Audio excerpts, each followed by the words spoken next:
Hello, everybody. This is Jennifer Schaus coming to you live from Washington, D.C., and thanks for joining us in our Webinar Wednesday series.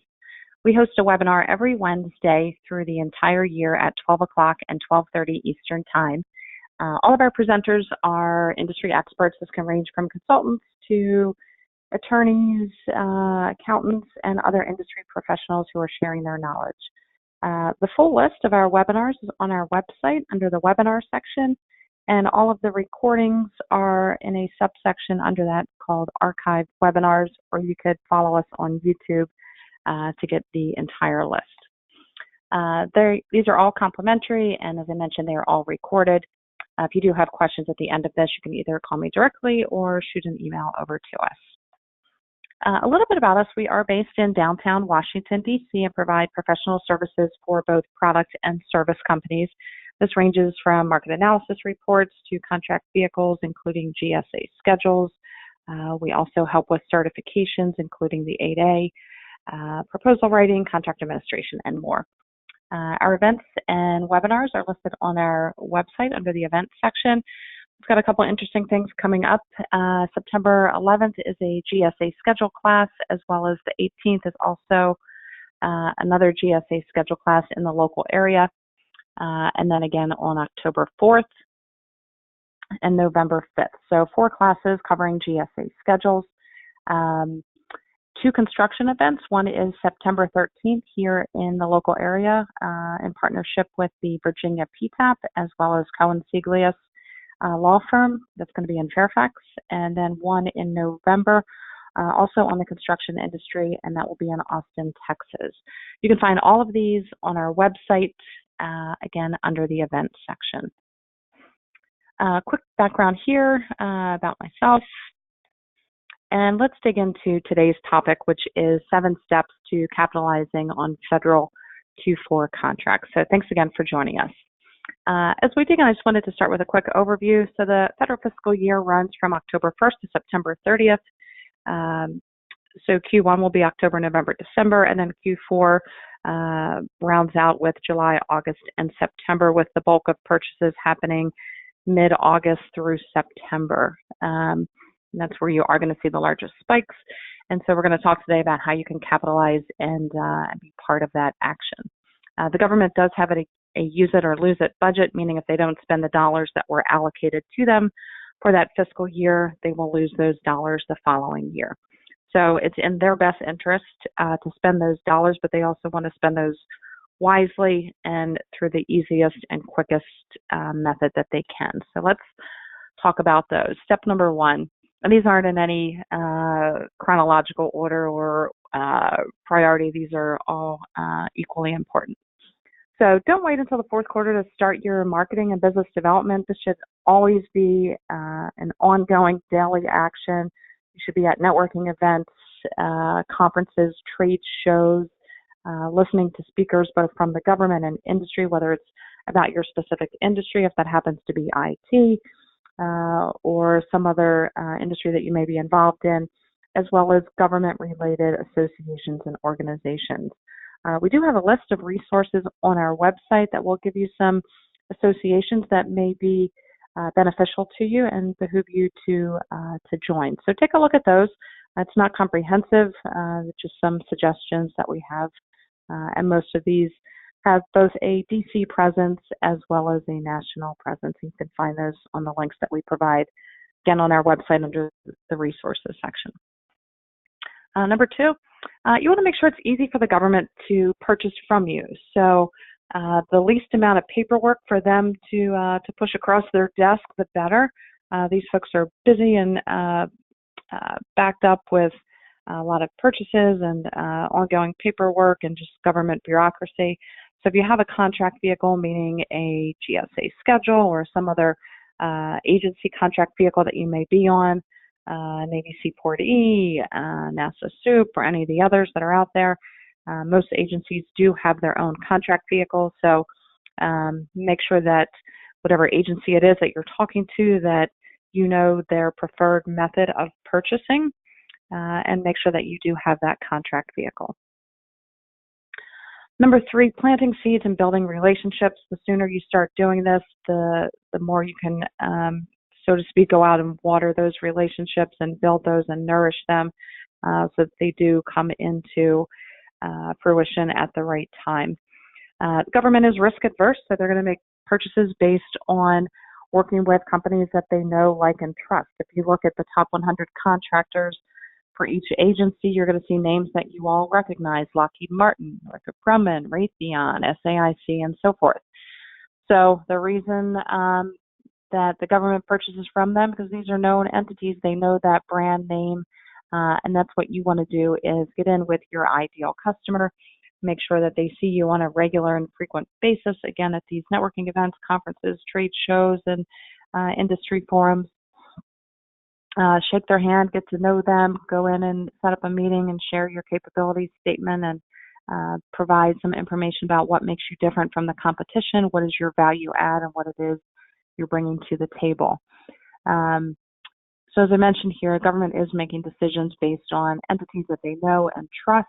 That obviously takes time, anywhere from, we'll say, 18 to 24 months. Sometimes you will see contracts awarded LPTA, meaning lowest price technically acceptable. But every solicitation is going to be different, and typically meaning the government will indicate within the proposal, within the solicitation, what percent is weighted on price versus what percent of their evaluation is weighted on past performance and other factors. But price is usually something that the government is conscious of. They also want to know that you've got past performance, that you've done this and you just aren't somebody that started their business yesterday and is suddenly here to solve all their problems. So the more past performance you can show working with the government, the better. If it's as a subcontractor, that's great. If you've worked with state and local government entities that kind of mirror the entity that you're pursuing at the federal level, that certainly can help. Quasi-entities, meaning the World Bank, United Nations, Red Cross, and some of these other entities can be helpful as well. And if you just have straight B2B, business to business, past performance, that's fine as well. But obviously you want to aim for that federal past performance. That will give the government a sense of security, again, because they are risk adverse when they go to make these buying decisions. Number 4, you want to have a plan, and this can be a full-blown business plan. It could be a subset of that, meaning a marketing plan, or just a plan of attack for a specific opportunity. And so you want to be proactive and not reactive to a solicitation that comes out and suddenly you're in emergency mode and calling all the proposal writers that you know. So by conducting some market research on the various websites, including FedBizOps and FBDS, USAspending.gov, and all the others, you can look at who your competition is, where they have a footprint, where maybe you potentially could partner with them, be a subcontractor to them, or some other legal relationship. You can also review your competitors' pricing to know where you need to come in at. A lot of times, a good starting point is the GSA Calc site, CALC. It's gsa.calc.gov. And you can look up pricing for various labor categories. If you're selling products, you would go to the gsaadvantage.gov website. And also look at acquisition forecast, meaning what is the government going to purchase? Each agency will typically, and some are better than others, publish this. We do have a list of those that are published on our website under, again, the resources section. So look at what's coming out for Q4 and see where that matches your capabilities, your past performance, and really the services or products that you are proposing. And you want to, again, just make sure that you are on offense and not being reactive, that you do have a plan of attack in mind. Number 5, you want to know really what it is that your core offering is. And this probably sounds simple, but a lot of times we talk to companies helping them refine their capabilities statement, and they've got NAICS codes for anything from landscaping to IT services to construction, and housekeeping, and program management. So they're a little bit all over the place. And for a small business, it's probably not the wise way to go, again, by having a narrow focus, having a business plan, a marketing plan, a plan for the opportunities that you're pursuing. You can refine what you're going after and not just spend time and money writing proposals that you're nowhere near being in the top 10, much less the top 20 of responses. So don't be everything to everybody. It's certainly not going to work. Do what you do, find out what you do well, and then do it well. So pick one or two NAICS codes that complement each other, that are kind of in the same realm. Focus on that, get out there and do it well, and be known for the best company that does or provides that particular service or that particular product. Number 6.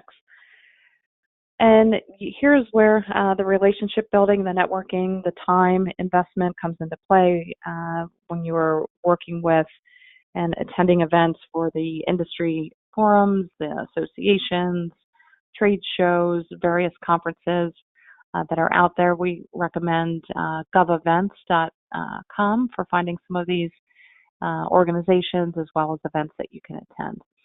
But when you find these partners, you can certainly skin the cat a couple different ways, form teaming agreements, joint ventures. The Mentor-Protege program now has the all-small Mentor-Protege, which gives the advantage to both businesses. In this setup, we do have a webinar that's been recorded on this topic. So you're certainly welcome to jump onto our website under the archive section and listen to that and learn some more. But sometimes two businesses are better than one, especially if you can complement each other in both your services, or perhaps gain access to an agency that you feel could be advantageous to you. And number 7, as we round out the tips here, you want to make sure that you do have support staff ready to go. So in the event that you weren't proactive, that you were somewhat reactive, and you see a solicitation, and then suddenly you're in this mode, emergency mode, where you're, doing Google searches or LinkedIn searches for proposal writers and pricing analysts and contract administrators, you're not going to have the time to properly vet these individuals. So you want to make sure that you do have good people that are kind of on the sidelines waiting for you. You've got a contract in place with them for a certain either fixed fee amount, whether it's a monthly retainer that you're paying them or an hourly rate for their services, that when you call them that they are ready to go and support you. And then once you win that contract, again, you don't want to be reactive with contract administration services. You want to make sure you've got people that are ready to go on day one. And preferably even before that, to make sure that you do have compliance and procedures and processes in place for when that time comes. Some concluding remarks here. There's certainly no silver bullet to selling to the government. It takes a lot of time, typically 18 to 24 months. There's certainly some one-hit wonders out there that maybe win a contract in the first 3 or 6 months. Primarily, that's either going to be because of LPTA, the new entry into the market. LPTA typically is not going to look or require past performance, or perhaps the person who's running the company has a specific relationship with somebody on the government side. Sometimes you'll see some sole source contracts, or even the OTAs, the other transaction authorities, which is a hot topic now. We do have some webinars coming up on those topics. But again, relationships both directly with the government as well as with potential partner companies, and past performance will certainly play to your advantage and ensure that you're on the short list for when the government comes to do their evaluation and award contracts. So again, in closing, the easier you can make it for the government to purchase from you, to trust you. Again, this is going to take time and effort and a lot of getting out there and meeting people and shaking hands and building relationships, the better you're going to be positioned to win contracts. not only in the fourth quarter, but throughout the year. So if you do have questions about this, need help with any of your business development or marketing, you can contact us directly, either by phone or email. And we do have another webinar coming up today at 12:30, which will be resubmitting a rejected GSA proposal. So again, thanks for joining us, and hope to see you next time.